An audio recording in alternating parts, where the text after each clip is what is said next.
Hi everyone, I am just waiting in a parking lot again, and today I thought I'd talk about why I think this watch, the Seiko 5, the pure class Seiko 5, is the most expensive watch you can buy.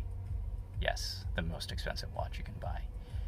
And the reason I think this is the case is because, seriously, I have this theory. I have this pet theory that if you want to create a new watch enthusiast, right? So someone who's into watches as a hobby and not just as, oh, this is something nice that I own, the watch that you should get them is not a nicer watch, but in fact a Seiko 5, because I think there's no other watch on the market today in this universe that is kind of better built to cultivate in a person an appreciation for watches to the irrational and frankly, borderline pathological degree that characterizes a watch enthusiast. I think if you get someone like or if someone buys for themselves just a generically nice watch, I'm thinking here like, maybe a Omega Seamaster or even a Rolex Submariner, just, objectively a very, very good watch, a very high quality watch. I mean, one could, memes aside, honestly say that those Swiss shitters are probably objectively better watches than the Seiko 5. But I think if that is someone's first watch, there's a very good chance that they're not going to become a watch enthusiast. They're just going to be someone that has a nice watch, and they might appreciate the watch. It's a nice thing that they own.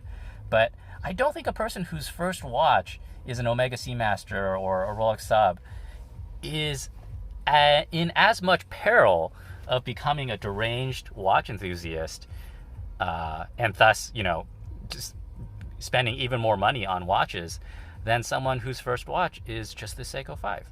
And why is that? Well, I think it's a combination of a few things, right? So it's both the ways in which the Seiko 5 is good, like both the positive qualities of the Seiko 5, and also in a weird way, the ways in which the Seiko 5 is flawed. Both of those things, so both its positive and negative attributes, are almost perfectly tailored to cultivate that enthusiasm for watches. And let me go through those now. So first of all, briefly, the positive qualities of the Seiko 5. And to be honest, this is going to be a short section. Which is not to say that it's a bad watch, just that for what it is, it's not. I don't want to say there's not that much great about it, because there's a lot that's great about the Seiko 5. But it's a short list, okay? First of all, the accessibility, right? We can't get away from the price. The Seiko 5, like this one's a Seiko 5 SNK. This is the field watch version. The Seiko 5 is anywhere between like $80 to maybe $200 for some of the models. So it's a very accessible watch. For someone's first watch, they're not sure how much they like watches, how much they want to spend on watches. Like if you spend $80 and you get a Seiko 5, you get a lot for your money, and that makes you want to spend more. If you spend $1,000 on a Rolex Sub, you do get a lot for your money, but you're likely feeling like, yeah, that's it. I don't need to spend any more money on watches. I've got a great watch. Whereas with the Seiko 5, that $80, like the first hit is almost free. Not quite free, but $80, that's right next to free. And so you spend that $80, you get a cool watch, you get a watch that you enjoy, and you're like, man, if I spent, I could get another Seiko 5, I could maybe spend a little bit more, get a slightly nicer Seiko or some other watch, or maybe spend a little bit more than that, get a Swiss watch. Like, it just is a great entry point into this hobby because of its accessibility. So that's one good quality about it. Another good quality about it, it's unmistakably part of the story of horology. I actually really hate using that word horology because I think it's so pretentious. But for lack of a better word, Seiko as a brand is completely entwined in the story of horology, right? Like as the original disruptor, really. And what that means, practically speaking, is like, yes, you can feel proud to have a Seiko on your wrist, but another aspect of it is, honestly, you could rock up to a watch meetup, and I would say most watch meetups, wearing a Seiko 5, and you would fit right in, Like, yes, there'll be a lot of people there at that meetup that have much nicer watches, but almost everyone there is going to own a Seiko 5, let's be honest. So like you being there with a Seiko 5, you're not going to feel like you don't belong. You're not going to feel like you're not part of the conversation, because this watch, this brand is very much part of the conversation of horology. So like, yeah, I'm sure there's some extraordinarily snobby meetups out there where the guy with the Seiko 5 is going to feel left out. But I think for the most part, like if you want to become part of the watch community, you can do that with just a Seiko 5. To an extent, that's not as true for certain other very cheap brands like Invicta or some Chinese micro brand or something. Some of those brands, because watch people can be kind of snobby, some of those brands, you're not really going to feel as much part of the community, wearing that brand. So becoming a part of the community is something that would make someone more of a watch hobbyist, right? If you're part of the community, you're more likely to actually become a hobbyist and embrace watches as a hobby, and not just as, this is a nice thing that I own. So that's a big part of it. That when you own a Seiko, you immediately become part of a community. And if it's not the real life, watch meetup community, Red Bar or what have you, you can become part of the watch meme community, on Reddit or whatever, and everyone's flexing their amazing Seikos. So either way, this is a great watch for those reasons. Its positive attributes for those reasons are great for getting people into the hobby. But I think what's more interesting is all the ways in which the Seiko 5 is flawed or makes compromises, because it's a watch you can get for $80. All of those things are also they're not deliberately chosen to do this, but they just happen to be the exact sort of flaws that make it a great watch for cultivating an appreciation for horology. So what do I mean by that? How does its flaws make it a great hobbyist watch? Well, I think an excellent example of this is the fact that the strap on the Seiko 5, the stock strap, is just absolute crap. It's the worst. This is not the stock strap. This is an aftermarket leather strap that literally the day I got this Seiko 5, this was my first watch, my first automatic mechanical watch, I should say. And literally the day that I got it, I went out and I went to a random watch shop and I just got a strap for it because the strap on the stock strap was so bad. Now, obviously, this would be a better watch if it came with a better stock strap, right? But if it came with that better stock strap, I would not have gone out and gotten an aftermarket strap for it, and I wouldn't have changed the straps on my watch. And I think one of the things that separates a watch hobbyist and a watch enthusiast from just, again, someone who owns some nice watches is you interacting with your watches in some way. And a very common way to interact with your watches is to frequently change out the straps. So the fact that the strap sucks means that you get another strap. And the fact that you get another strap means that now there's that kernel in your mind of, oh, this is something I can do. I can get additional straps for my watches. I can switch it up.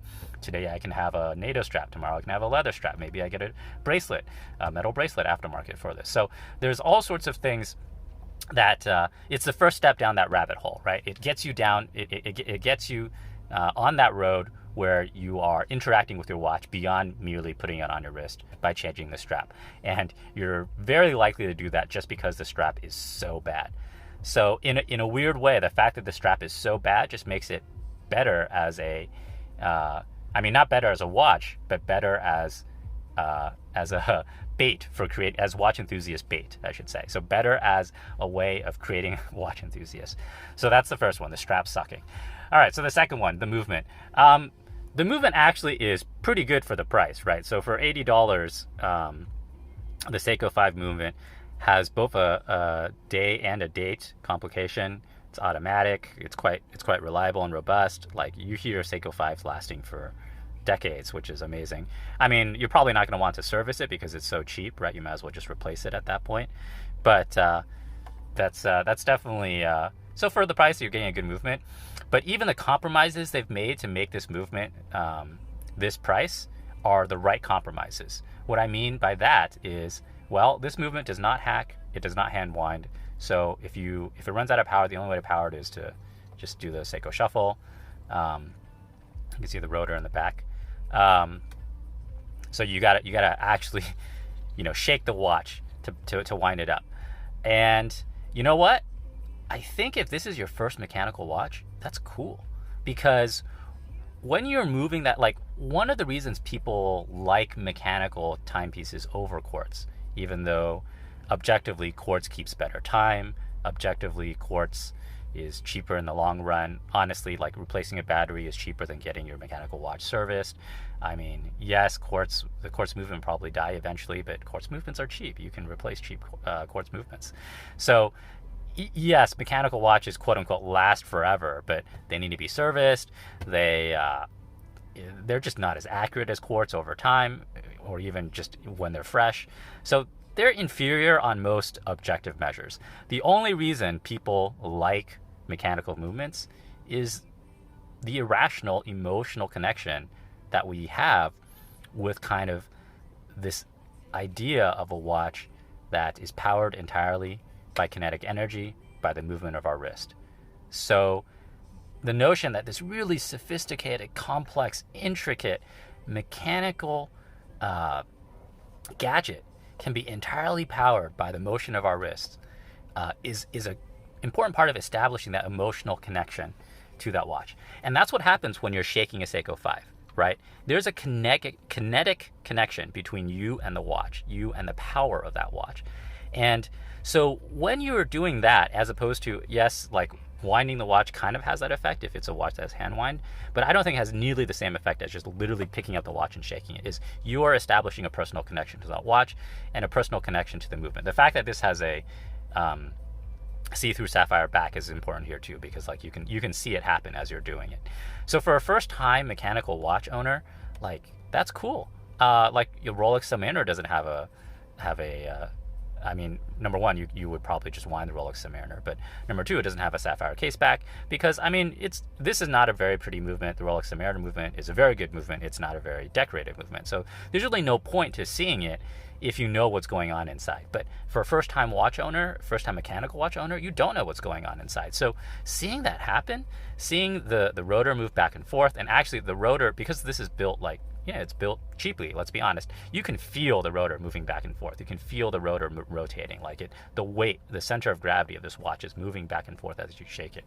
But all of that is just better at giving you that connection to that watch, to the mechanism of the watch on an emotional and irrational level, to an extent that would not be true if you could hack and hand wind it, or to an extent it would not be true if you could hand wind it. So yes, it doesn't hack, it doesn't hand wind. Both of which make it worse, objectively speaking, but make it better as watch enthusiast bait. And finally, like the flaw that it doesn't hack, it doesn't hand wind, the movement, while good for the price, it's like, I'm pretty sure this is a 3 hertz movement, so it's not perfectly smooth. In many ways, like combined with accessibility, that just gives you somewhere to go, right?